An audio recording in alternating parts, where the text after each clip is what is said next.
So do you really think that you're like an entrepreneur? Like, do you think you've always been that, and like just one day it was kind of like, this is really who I am now?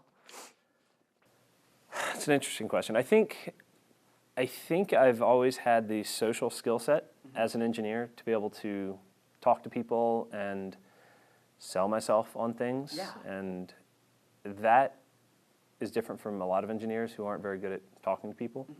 And so it just kind of worked out that way. But I didn't like sitting behind a desk all day. Some people like it, and it is for some people. But for me, it just wasn't. And so it just, yeah, I don't know if I don't think I was always supposed to be an entrepreneur. I had a goal in mind of becoming an engineer and working for a big car company like BMW, and I accomplished that goal at 21, and I was like, well, okay, what do we do now?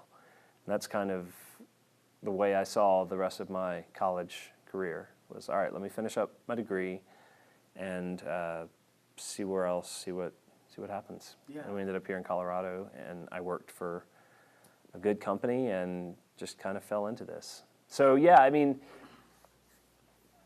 if you have the skill set and you have the work ethic and you have the desire to do this, yeah, it's definitely for some people, but it's not for everybody.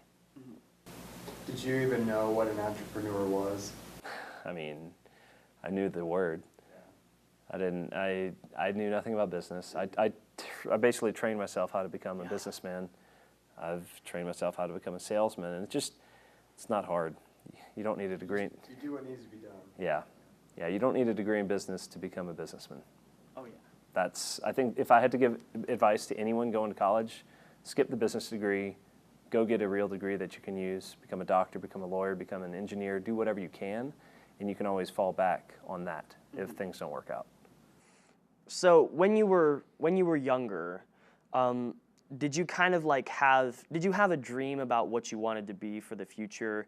And like, if so, why did you reframe to like something else, or did you?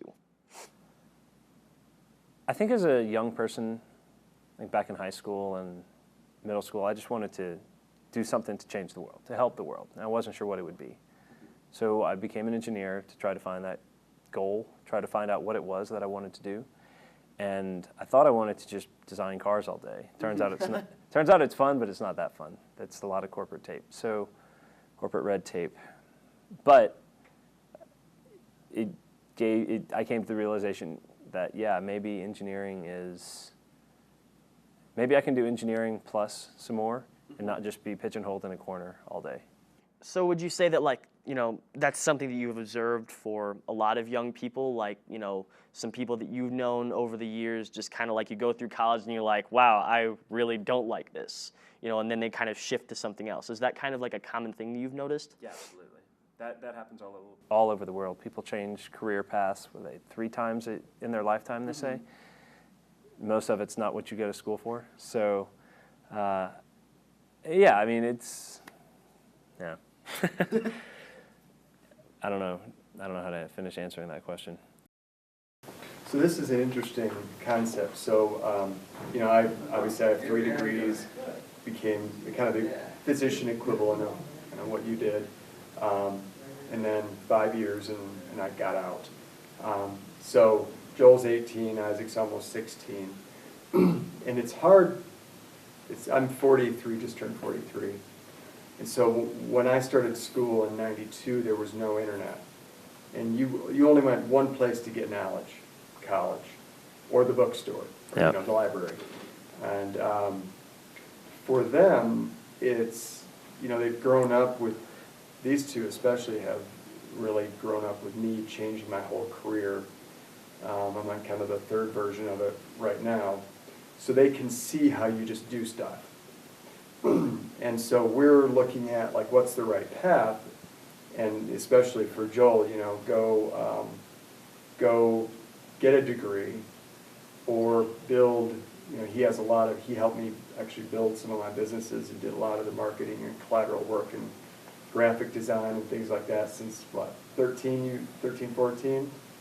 We threw stuff at you because we needed it. We were building our corporate wellness company out of our house. Oh yeah.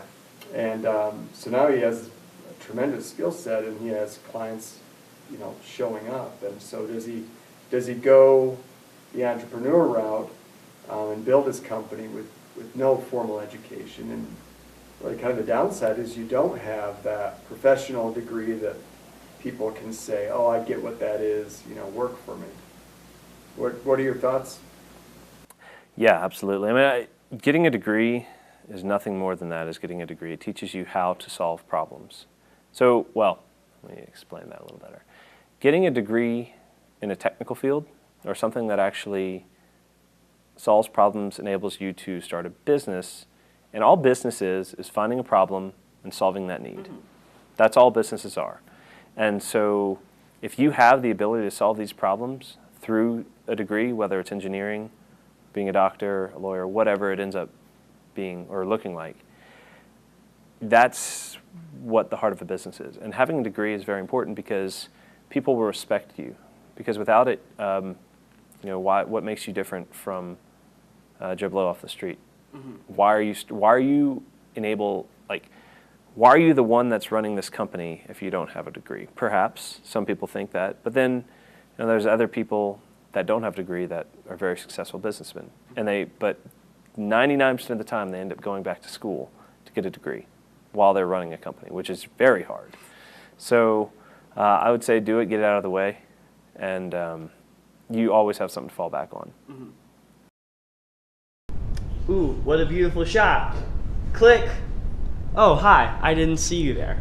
If you like this video, go down below and click the like. It looks like that. If you want to see more videos, click. You can go right here, and it's going to say something like, click the videos. I don't know, Joel does that kind of stuff. I just stand here and look pretty. If you want, click. You can go up there, and you can click the subscribe button. It's pretty cool.